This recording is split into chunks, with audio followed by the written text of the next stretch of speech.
विशुद्धि चक्र जिसको खुल जाता है उसको वाक सिद्धि मिल जाती है। वो जो बोलता है वो सच हो जाता है।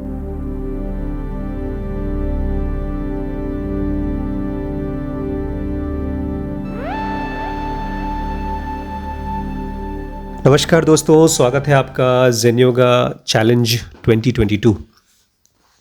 आपको पता है हम लोग कितने दिन बिता चुके हैं? 30 डेज चैलेंज था। कितने दिन हो चुके हैं पता है आप लोगों को? 40 डेज। जाने दीजिए, आप लोग कैलकुलेट नहीं कर रहे हैं। हम लोग की WBX की सीरीज़ में हमने कहा था मेजर व्हाट मैटर्स। जिस चीज़ को आप मेजर करेंगे वही चीज़ बढ़ा पाएंगे। 57 वीडियोस। सबसे पहला क्वेश्चन है एक आज का, अहम ब्रह्मास्मि जो हमने कल का वीडियो बनाया वो क्या है? अहम ब्रह्मास्मि जो हमने कल का वीडियो बनाया वो क्या है? जब हम कोई मुश्किल सेंटेंस पढ़ते हैं तो या तो वो हमारे लेवल का है, अगर हम दिमाग लगाएं तो हम उसको सुलझा सकते हैं। तो ये एक ऐसा ही सेंटेंस है जिसको सहर जी ने ये बताने के लिए लिखा है कि कैसे अगर हम अपना rate of flow of life बदल दें तो हमारा कॉन्शियसनेस बदल जाएगा। फिलहाल हम चाहते हैं कि हम ब्रह्म हो जाएं, एनलाइटेंड हो जाएं, लेकिन हमारा rate of flow of life छोटा है। जब एक थॉट हमारे दिमाग में चलता है तो उससे एक रिजल्टेंट इंटेंसिटी क्रिएट होती है, एक एनर्जी क्रिएट होती है। जैसे एक पंखा चल रहा है, हल्का सा चल रहा है, उसको एक बच्चा भी रोक देगा, लेकिन जब बहुत ज़ोर से पंखा चलता है तो अगर आप उसमें हाथ डालेंगे तो आपका हाथ कट सकता है। तो उस तेज़ी से पंखा चलने की वजह से उसमें एक एनर्जी बन जाती है जो हड्डी तक को काट सकती है। हमारे दिमाग में जो थॉट्स मूव करते हैं वो कौन से थॉट चल रहे हैं और उसका रेट ऑफ फ्लो कैसा है, उससे हमारी कॉन्शियसनेस डिसाइड होती है। इसीलिए कोई आदमी ये सोचता रहता है कैसे मैं अपने बड़े भाई से सच या झूठ बोल करके अपना टाइम निकाल लूँ, पैसा निकाल लूँ, प्रॉपर्टी बना लूँ। कोई ये सोचता रहता है, मतलब उसके दिमाग में थॉट चलते रहते हैं, ये rate of flow of thought चलते रहते हैं, मेरी बेटी की शादी कैसे होगी, मेरे पास पैसा तो है नहीं। और जब ये rate of flow of thought बहुत तेज़ हो जाता है तो उसको ही मार देता है। लोग या तो सुसाइड कर लेते हैं। तो जिसको मैं बोल रहा हूँ अहम ब्रह्मास्मि, जो ब्रह्म हैं उनको किसी थॉट की ज़रूरत नहीं पड़ती। हम हर रोज़ उस स्टेट में जाते हैं, लेकिन उस स्टेट को एक्सपीरियंस करने के लिए जिस समय हम कॉन्शियस हैं, अगर उस समय भी हमारे मन में कोई विचार नहीं चल रहे हैं तो हम उस डिवाइन वाइटल प्रिंसिपल को एक्सपीरियंस कर सकते हैं। हम रोज़ एक्सपीरियंस अभी भी करते हैं, लेकिन उसका कोई इंप्रेशन नहीं बनता, हमारे दिमाग में नहीं बनता। क्यों पता है? क्योंकि जिस स्क्रीन पे डिवाइन का इंप्रेशन पड़ता वो कभी खाली होती नहीं है। एक वाइट बोर्ड की तरह है हमारा स्क्रीन, माइंड का स्क्रीन, और उस पर हमेशा कुछ न कुछ फिल्म चलती रहती है 24 घंटे। इसलिए उसका ओरिजिनल स्क्रीन कैसा है, ओरिजिनल माइंड कैसा है, वो हमको पता नहीं चलता। उसी ओरिजिनल फॉर्म को हम बोलते हैं अहम ब्रह्मास्मि, प्योर कॉन्शियसनेस या कॉस्मिक कॉन्शियसनेस। अहम ब्रह्मास्मि क्या है? वो है original rate of flow of life. उसके अंदर में, ब्रह्मास्मि के अंदर में, ब्रह्म के अंदर में भी एक rate of flow of life है, लेकिन वो ओरिजिनल है, वो हमको दिखती नहीं है। उसकी स्पीड इतनी तेज है कि वो इसी सेकंड यहां पर भी है और ब्रह्मांड के दूसरे कोने पर भी है। Rate of flow of life है। देखिए, यहां टच करिए। अच्छा, ये जो टच किया आपने, आपके बॉडी के किस पार्ट को नहीं पता कि यहां टच किया गया है? सबको पता है। इसका मतलब टच हमने माथे पे किया और हमारे पैर को भी पता है। इसका मतलब कोई कॉन्शियसनेस है जो सब जगह पर एक ही साथ है, तो वो है डिवाइन वाइटल प्रिंसिपल। या तो नॉर्मली आदमियों के साथ क्या होता है, वो आइडेंटिफाइड होती है, मतलब वो बॉडी के साथ फंसी होती है। जो हमारा फ्लो है वो बॉडी के साथ फंसा हुआ है, जो हमारा कॉन्शियसनेस है बंधा हुआ है, वो किसी थॉट के साथ बंधा है। और जब जगा हुआ आदमी होता है उसमें भी अलग अलग लेवल पे होते हैं। आज जब मैं गन लेकर आया, छोटा सा प्लास्टिक का गन, शीश के लिए लेकर आया, ये मैं स्पेशली शीश के लेकर आया था। शीश जितना खुश हुआ वो इसलिए बिकॉज उसकी कॉन्शियसनेस में इस तरह की चीज़ों के लिए इमोशंस हैं। आप लोग छोटे होते तो आप लोग लड़ाई करते इस चीज़ के लिए कि मेरे लिए नहीं लाए, तो उसके rate of flow of consciousness Shrish का है ये। मैं आप लोगों से बोलता हूँ, आप मेरे वीडियोस क्यों नहीं एडिट करते? क्योंकि उस चीज़ का कॉन्शियसनेस का फ्लो नहीं है आपके दिमाग में, मूवमेंट नहीं है। तो एक आदमी जब जगा हुआ होता है तो अलग अलग जगहों पर उसकी कॉन्शियसनेस मूव कर रही है, उसकी थॉट्स मूव कर रही हैं, और वो आदमी वही है। जो आपके माइंड में 24 घंटे में सबसे ज़्यादा थॉट चल रहा है या कॉन्शियसनेस मूव कर रहा है, वही आपकी आइडेंटिटी हो गई है। इसलिए आप ब्रह्म होके भी ब्रह्म नहीं है। आज का टॉपिक नेक्स्ट स्टेप है कि आप अपनी इस कॉन्शियसनेस को कैसे एक्सपैंड करें। उसके लिए ये है ब्रह्मास्त्र, ब्रह्म बनने के लिए ब्रह्मास्त्र। आज का टॉपिक है श्वास और उसका लाइफ के साथ और कॉन्शियसनेस के साथ रिलेशनशिप क्या है।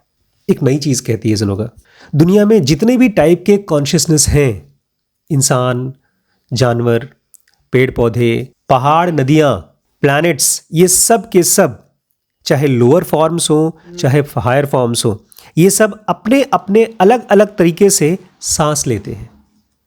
और जो भी एंटिटी सांस लेती है वो सांस के साथ साथ एक और काम करती है, वो कोड और डिकोड करती है इम्पल्सेस को।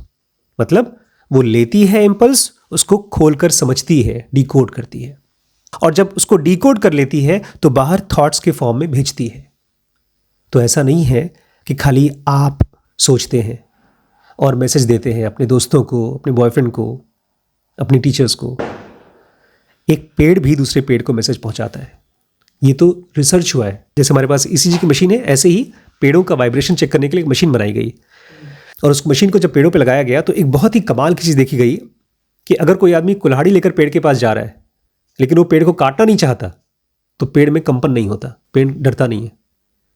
लेकिन अगर कुल्हाड़ी लेकर के वो काटना चाहता है तो पेड़ इस चीज़ को सेंस कर लेता है। अच्छा। और वो अंदर अंदर से वाइब्रेशंस को देता है। और खाली वो पेड़ नहीं, जो भी उसके आसपास के रेंज के पेड़ हैं वो भी समझ जाते हैं कि हमें काटने वाले हैं। कृष्णमूर्ति जब बहुत बड़े बड़े पेड़ों के पास जाया करते थे तो उनसे बात किया करते थे।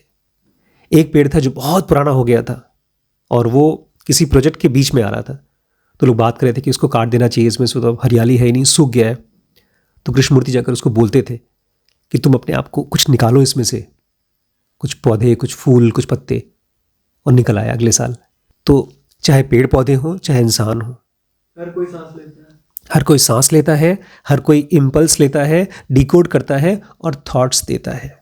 और ये चीज़ कुछ लोगों के लिए नहीं, पूरी की पूरी क्रिएशन, सभी ब्रह्मांड के लिए सच है।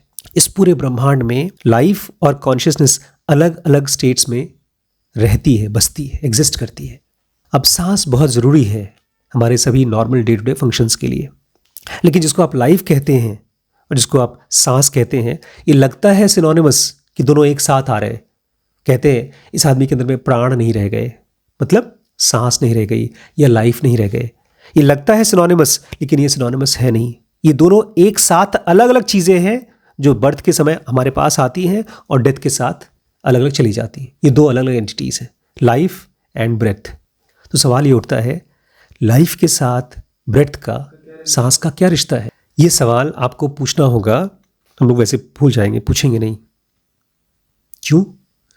क्योंकि हमारे स्क्रीन में, हमारी मेमोरी में वो थॉट्स इतने प्रीडोमिनेंट नहीं है, कुछ और चीज़ इंपॉर्टेंट हो जाएगी। लेकिन फिर भी मैं उसी मेमोरी में एक ये भी अर्जी डाल रहा हूँ मैं आपको, भाई इसको भी सोच लीजिएगा। आप सवाल पूछिएगा, what is the purpose of breath? ये सांस का पर्पस क्या है? डॉक्टर्स और बायोलॉजिस्ट हमको समझाते हैं, ये हमको समझाया जाता है कि जो रेस्पिरेटरी सिस्टम है, मतलब सांस का जो सिस्टम है, उसका काम है खून को साफ करना। लंग्स में हम हवा भरते हैं और लंग्स में खून आता है, पहुंचता है, वहाँ पर कार्बन डाइऑक्साइड निकल जाता है खून में से और ऑक्सीजन खून में चला जाता है। तो हमको यही समझाया गया है कि रेस्पिरेटरी सिस्टम का या सांस का पर्पस क्या है? खून को साफ करना, ये समझाया गया है। अब हार्ट बीट करता है और वो ब्लड लंग्स तक पहुंचाता है। इसके पहले हमने पढ़ा था rate of flow of consciousness, rate of flow of thought. ये जानबूझ के रेट ऑफ फ्लो ऑफ मैं बोल रहा हूँ, बिकॉज जब आप मॉलिक्यूलर बॉडी में पहुंचेंगे तो जैसे आज आपका सांस का एक रेट है, आपकी हार्ट की एक बीट है, ऐसे ही आपके चक्रों का फ्लो है। चक्रों का 7 चक्र होते हैं, नाम पता है? हमारे सूक्ष्म शरीर में 7 चक्र होते हैं। सबसे पहला चक्र हमारे दोनों एनस और यूरिनरी ऑर्गन्स के एकदम सेंटर में होता है, रूट चक्र, उसको बोलते हैं मूलाधार चक्र। उसके ऊपर का चक्र होता है स्वादिष्ठान चक्र। कौन सा? स्वादिष्ठान चक्र। और जैसे जैसे आपको एक एक चक्र के ऊपर विजय हासिल होगी, वैसे वैसे आपको उस एलिमेंट की ताकत मिल जाएगी। उसके बाद होता है मणिपुर चक्र। मणिपुर आपके नाभि के लेवल पे होता है। स्वादिष्ठान आपके स्पाइनल कॉर्ड के लोअर एंड के लेवल पे होता है। उसके बाद हार्ट के लेवल पे, यहाँ उसको हार्ट चक्र बोलते हैं, लेकिन उसको हिंदी में बोलते हैं अनाहत चक्र। उसके बाद गले, ये जो कहते हैं जिसको विशुद्धि चक्र जिसको खुल जाता है, उसको वाक सिद्धि मिल जाती है। वो जो बोलता है वो सच हो जाता है। उसके बाद आता है आज्ञेय चक्र, उसकी तीसरी आंख खुल जाती है। और लास्ट चक्र है क्राउन चक्र, सहस्रार, 1000 पेटल। सहस्रार मतलब 1000 पेटल चक्र। पहले नहीं पता था, जनुगा में आने के बाद पता चला इन चक्रों का भी एक रेट ऑफ फ्लो है, मूवमेंट है। और जैसे पंखा चलता है तो खूब जोर से एनर्जी बनती है, ऐसे ही जब ये चक्र फ्लो करता है एनर्जी इन चक्रों में, तो एनर्जी बनती है। और उस एनर्जी के बनने की वजह से जो हमने पढ़ा था जैड में, essence of consciousness, 3rd grade, एकदम lowest grade of essence of consciousness, जिसकी वजह से हमारी अवेयरनेस बनती है, वो धीमे धीमे 2nd ग्रेड की और 1st ग्रेड की हो जाती है। मैं ये सब बातें इसलिए कह रहा हूँ क्योंकि हमारे लंग्स पे तो हमारा बहुत जोर नहीं है। लंग्स अपने आप, उस पर छोटे छोटे एयर सेल्स होते हैं, उस पर जोर नहीं है। लेकिन एक ऑर्गन है जिसके ऊपर हमारा जोर हो सकता है, और वो है डायाफ्राग्म। डायाफ्राग्म ये एक पतली सी शीट है जो तावे की तरह या कड़ाही की तरह है, हमारे लंग्स के और हमारे स्टमक और लिवर के बीच में। कभी कभी डायाफ्राग्म में अगर गैप हो जाता है, उस हिचकी आती डायाफ्राम की वजह से, सही कहा आपने। लेकिन कभी कभी अगर मान लो उसमें कोई गैप हो, डायाफ्राम जैसे बड़ा सा तावा है, उसमें बीच में कहीं होल हो, तो पग ऊपर आ जाता है लंग्स के बीच में। बहुत से पेशेंट होते हैं, उसको हम बोलते हैं डायाफ्रैग्मेटिक हर्निया। जब हम लोग अंगड़ाई लेते हैं खाना खाते नहीं, ये तो बीमारी है, इसमें ऑपरेशन किया जाता है। ये होता कैसे? ये पैदाइशी होता है या किसी एक्सीडेंट में हो जाए, डायाफ्रैग्मेटिक हर्निया बोलते हैं। तो ये एक ऐसा ऑर्गन है जो इस तरह से नीचे जाता है, ऊपर जाता है, नीचे जाता है, बेलो की तरह। ये जब नीचे जाता है तो एक वैक्यूम बनता है जिसकी वजह से हम सांस लेते हैं। ये मेन मसल है जो सांस को क्रिएट करती है। ये एक मस्कुलर ऑर्गन है। ये ऐसे झिल्ली नहीं पड़ी हुई है कि उसको दबा दे कोई भी। वो एक जैसे छाता होता है, छाते में तिल्लियां होती हैं, तो आप खींचते हैं तो उस करके खड़ी हो जाती है। ऐसे ही ये मसल है, जब ये नीचे आती है तो पूरा लंग्स में एक जगह, खाली जगह बन जाता है और हवा हम अंदर खींचते हैं। तो ये क्या करता है? मूव करता है। इसमें एक रिदम है। क्या है? रिदम। और जहां रिदम है वहां पर उस रिदम को आप बढ़ा सकते हैं या वो रिदम अपने आप स्लो भी हो सकता है। अगर उस रिदम को आपने चेंज किया तो आपका कोडिंग और डिकोडिंग भी बदल जाएगा। अगर आपने अपनी डायफ्राम की मूवमेंट को छोड़ दिया, ध्यान नहीं दिया, तो जब आप परेशान होंगे तो वो मूवमेंट बहुत फास्ट हो जाएगा और आपकी कोडिंग और डिकोडिंग बहुत सुपरफिशियल होगी। आपको गुस्सा आएगा, आपके मन में ऐसी एक्टिविटी करने का मन किया करेगा कि किसी और को नुकसान पहुंचा दें या खुद को नुकसान पहुंचा दें। तो वहीं पर अगर आपने अपनी सांस को डायफ्राम के ज़रिए स्लो कर लिया तो आपकी डिकोडिंग ऐसी बदल जाएगी कि आपके आसपास के लोग बोलेंगे, अरे इसको क्या हो गया। और खाली आसपास के लोग नहीं, आप खुद भी अपने लिए बोलेंगे, अरे मुझे क्या हो गया। पहले इस मोमेंट पर तो मुझे बहुत गुस्सा आता था, अब लगता है मैं अपना मालिक बन रहा हूं। इसीलिए बुद्ध ने कहा, पहले बुद्ध राजा थे, घर बार छोड़ के चले आए, बाद में राजाओं को बोलते थे दूसरे के देश के ऊपर या दूसरे के ऊपर जीत हासिल करने से ज़्यादा इंपॉर्टेंट क्या है? खुद के ऊपर। खुद के ऊपर। वो खुद कौन है? वो खुद के थॉट्स, खुद के इमोशंस। क्योंकि अगर आप ध्यान से देखें, हम एक चीज़ सोचते हैं करने के लिए, बेचारी गौरी ने बड़ा मन से सोचा था कि एनटीपीसी में हूँ इसलिए मैं व्लॉग नहीं बना पाती ठीक से, जब मुझे एक अच्छी जगह मिलेगी, फ्रीडम मिलेगी, वहाँ मैं व्लॉगिंग करूँगी। भूल जाती है। जब बब्बू के हाथी तो नहीं कर पाती थी, बोलती थी बड़े पापा करने नहीं देते। यहाँ दिक्कत बड़ी मम्मी है, वो कहती है मत करो, वो कहती है नीचे का रिकॉर्ड करो, ऊपर का मत करो। आपके दिमाग में जो भी वजह आ रहे हैं वीडियोस ना बनाने के लिए या कोई काम ना करने के लिए, वो आपका कोडिंग और डीकोडिंग है। देखिए, यहाँ पर मैं आपकी पिन पॉइंट नहीं कर रहा हूँ कि आपकी मिस्टेक है, मैं अपने ऊपर पिन पॉइंट करता हूँ। मैं एक चीज़ सोचता हूँ कि मैंने एक दिन मैं बड़ी मम्मी के साथ बैठ करके वीडियो बनाया था कि आज से हम लोग व्लॉग शुरू करेंगे, बिकॉज हमारी डे टू डे लाइफ से बच्चों को इंस्पिरेशन मिलेगी, सीखने को मिलेगा। तो मैंने 30-40 व्लॉग बनाए, उसके बाद छोड़ दिया। वो छोड़ा क्यों? बिकॉज मेरी कोडिंग डिकोडिंग बदल गई, मेरे थॉट प्रोसेस बदल गए। कोडिंग डिकोडिंग मतलब एक्सप्रेस करना, एनर्जी को रिसीव करना, समझना और उसके बाद एक्सप्रेस करना। एक्सप्रेस करना। हम जो बोलते हैं, जो सोचते हैं और जो करते हैं, वो डिकोडेड थॉट्स है, डिकोडेड एनर्जी है। देना, बॉडी में से बाहर देना। जेनोगा ने पहली बार मुझे बताया कि खून को साफ करना, ब्रीदिंग का खाली यही एक काम नहीं है। हम जो ये कोडिंग डिकोडिंग करते हैं, थिंकिंग, ये एक खास एलिमेंट है उसके लिए। वो जैसे आप जब फ़ोन चार्ज करते हैं तो आपके फ़ोन में क्या चीज़ खत्म हो गया कि चार्ज करते हैं? बैटरी। बैटरी क्या होती है? बैटरी बेसिकली बिजली होती है, इलेक्ट्रिसिटी होती है। तो बिजली जब खत्म हो जाती है तो हम बिजली लेते हैं, ठीक? और ऐसे ही जब हमारे अंदर में वो एलिमेंट खत्म हो जाता है तो हम वो एलिमेंट लेते हैं सांस लेते समय, खाली खून साफ नहीं करते। नेचर मैजिकली चुपके से हर इंसान को एसेंस ऑफ लाइफ, डॉक्टर जैसे इंजेक्शन लगाता है किसी को, नेचर को इंजेक्शन लगाने की जरूरत नहीं है। वो नाक के जरिए वो एसेंस ऑफ लाइफ हर सांस के थ्रू उड़ेलती रहती है। आपको पता भी नहीं चलता, नेचर आपको होश या तो बेहोश कर रही है। उसको बोल रहा है लाइफ एसेंस। और वो धरती है, धरती के चारों तरफ एक एटमॉस्फेयर है जहाँ पर हवा है।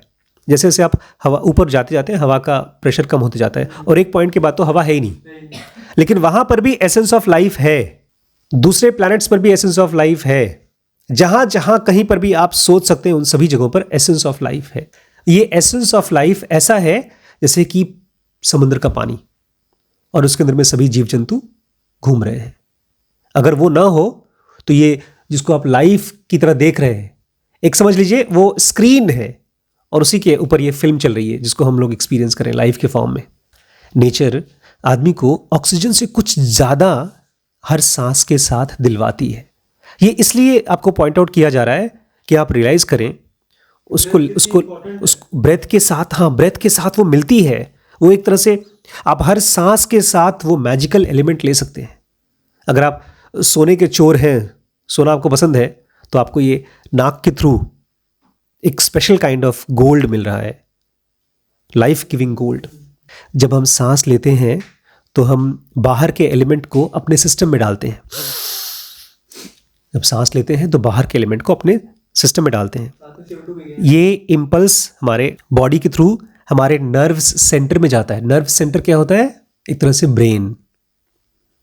और उसकी वजह से हमारे ब्रेन में ग्रे मैटर रिएक्शंस देता है। ग्रे मैटर रिएक्शन मतलब थॉट्स प्रोड्यूस करता है। और इसी को कॉमन भाषा में कहें तो हम सांस के जरिए जो सांस लेते हैं उससे भी हमारे थॉट्स बनते हैं। हम कोडेड इम्पल्स लेते हैं और क्या देते हैं? थॉट्स। अब मान लीजिए आप सांस ले रही हैं और वैभव ने कहा, दीदी तुम दिन भर कुछ करती वर्ती नहीं, टाइम पास करती रहती हो। तो ये आपने एक इम्पल्स, आप बैठी वहीं पर, उसकी बात को सुना, आपने कान के थ्रू एक इम्पल्स लिया, अपने ब्रेन में एक थॉट लिया और आपने फिर उसको डिकोड किया और फिर आंसर दिया। तुम अपने मतलब से मतलब रखो। ये इतनी जल्दी कैसे डिकोड हो जाता है, तुमसे नहीं आता। ये इसलिए इतनी जल्दी डिकोड होता है बिकॉज आपने इसको अनकॉन्शियसली होने दिया। हम बचपन से लेके बड़े होने तक यही करते रहते हैं, इसलिए हैबिट बन जाती है। इसको हमने कभी कॉन्शियसली किया ही नहीं। आज मैं और बड़ी मम्मी जब वॉक कर रहे थे तो वो जो बोल रही थी और जो वो चाहती थी कि मैं सोचूं, मैं उसको सोच चुका था। बोली थी यही तो मैं बोल रही थी तुम्हें कि तुम सोचो। तो एक हम सांस लेते हैं तो हम बाहर का इंपल्स अपने ब्रेन में पहुंचाते हैं और वो ब्रेन क्या करता है? उसको डिकोड करता है। क्या करता है? डिकोड कर और क्या बनाता है? थॉट। थॉट्स। इसी तरह से जब हम ईट करते हैं और जब हम ड्रिंक करते हैं तब भी हम आउटसाइड इम्पल्स को अपने सिस्टम में डाल रहे हैं। इम्पल्स लेते हैं। आप सोचते हैं कि मैं मैगी खा रहा हूं, लेकिन आप मैगी नहीं खा रहे हैं, आप आउटसाइड इम्पल्स को अपनी बॉडी में डाल रहे हैं। और ये भी जो आप खा रहे हैं वो खाली पेट में नहीं रह रहा है, वो आपके नर्व सेंटर्स में पहुंच रहा है, ब्रेन में पहुंच रहा है, और वो आपका ग्रे मैटर क्या देगा बाहर? रिएक्शंस या तो थॉट्स। दूसरे शब्दों में, आप जब कुछ खाते हैं तो उससे भी आपके थॉट्स, आपके इमोशंस प्रोड्यूस होते हैं। आप सुनिए, हमने नाक से लिया, खाने से लिया, स्किन से भी मिलता है हम लोग को बाहर से इम्पल्स, सेंस स्मेल से मिलता है, साइट से मिलता है। सुनिए सुनिए, जब आप अपनी आंखों से देखती हैं, जैसे जीसस क्राइस्ट ने देखा, लोग आए उनको सूली पे चढ़ाने के लिए, तो उनके ब्रेन ने क्या डिकोड किया? अरे बाप रे, भागो यहां से। नहीं, उनके ब्रेन ने ये डिकोड किया, बेचारे अनजान हैं, इनको पता नहीं है, भगवान इनको माफ करना। ये डिकोडिंग कैसे हुई? क्यों हुई? क्योंकि जीसस क्राइस्ट के पास, हमारे पास भी पहुंच रहा है, लेकिन हम उसको डिकोड नहीं कर पाते। मैसेजेस पहुंच रहे हैं, magnetic, electrical and cosmic impulse. 3 तरह के और इम्पल्स हैं। एक तो फूड का इम्पल्स हो गया, एक सांस का इम्पल्स हो गया, एक आवाज़ का इम्पल्स हो गया। इसको तो हम थोड़ा बहुत डिकोड कर लेते हैं, लेकिन इसके साथ साथ हमारी बॉडी में पहुंचता है मैग्नेटिक इम्पल्स, इलेक्ट्रिकल इम्पल्स, और सबसे बड़ा, सबसे मुश्किल है कॉस्मिक इम्पल्स। मतलब पूरी की पूरी धरती या पूरा का पूरा सूरज अगर कोई इम्पल्स भेज रहा है, कोई मैसेज भेज रहा है, तो वो भी हमारे बॉडी में पहुंचता है डिकोड करने के लिए। और ये सब भी क्यों आ रहे हैं? सारे के सारे इम्पल्स आ क्यों रहे हैं? ये सब cosmic impulse, magnetic impulse, electrical impulse, ये सब इम्पल्स क्यों आ रहे हैं? क्योंकि हम लोग कॉन्शियसली उसको ये डिकोड होने के लिए आ रहे हैं। जब हम दुनिया को देखते हैं और हम कहते हैं हम समझ गए, और बहुत सी चीजें होती जो हमको नहीं समझ में आती, जब नहीं समझ में आती है तो हम फिर से देखते हैं, वो डिकोड करने के लिए। ये दुनिया हमारे लिए एक तरह का मेज है। मेज समझते हैं? एक माया जाल। कुछ चीजों को तो हम जानते हैं कि प्रेडिक्टेबल है, ये चीजें ऐसी होंगी, लेकिन बहुत सी चीजें अनप्रेडिक्टेबल हैं, मतलब उसको हम डिकोड नहीं कर पा रहे हैं। ये कैसे पॉसिबल होगा उसको डिकोड करना? ये सवाल है। लेकिन क्या आपको समझ में आ रहा है, आप लोगों को और आप लोगों को दोस्तों, कि आपकी सांस खाली सांस नहीं है, चाबी है, इस कॉस्मिक माया जाल को खोलने की चाबी, यहां से निकलने की चाबी। इसीलिए आपको इस कोर्स को खुद करना होगा, कॉन्शियसली करना होगा। सेकेंड हैंड से काम नहीं चलेगा। ज़ेनुगा बेसिक एडवांस कोर्स में आप इसीलिए इनवाइटेड हैं। किस शहर से हैं, क्या नाम है, क्या करते हैं, आप इस व्हाट्सएप पर बता दीजिए, ताकि जब मैं आपके शहर में आऊँ तो हम लोग मिल करके लाइव सेशंस आपके साथ हम कर सकें। मैं बहुत जल्दी शुरू करने वाला हूँ ज़ेनुगा लाइव। तो आपको अगर इनविटेशन चाहिए तो आप इस नंबर पे व्हाट्सएप कर दीजिए। और अभी मैंने WBX के साथ साथ एक वेंचर कैपिटलिज्म का सीरीज स्टार्ट किया है, वो छोड़ेगा नहीं, बहुत इंपॉर्टेंट सीरीज़ है। अगर आप जानना चाहते हैं कि फंडिंग कैसे मिलती है, ये बोर्ड ऑफ डायरेक्टर्स कैसे सोचते हैं, क्यों किसी कंपनी को तो मिलियंस ऑफ डॉलर्स मिलते हैं और कुछ बेचारे कहीं भी चले जाएं, उनको कुछ पैसे मिलते ही नहीं है, ये सारी चीज़ें हम कवर कर रहे हैं वेंचर कैपिटलिज्म में। You are most welcome, you are most invited. और ज़ेनोविले में आप सब मेरे साथ रह सकते हैं। इनफैक्ट आप अगर चाहें तो आप अपना खुद का वहाँ पर जगह बना सकते हैं। तो अगर आप इंटरेस्टेड हैं उसके लिए तो ये नंबर है, व्हाट्सएप कर लीजिए।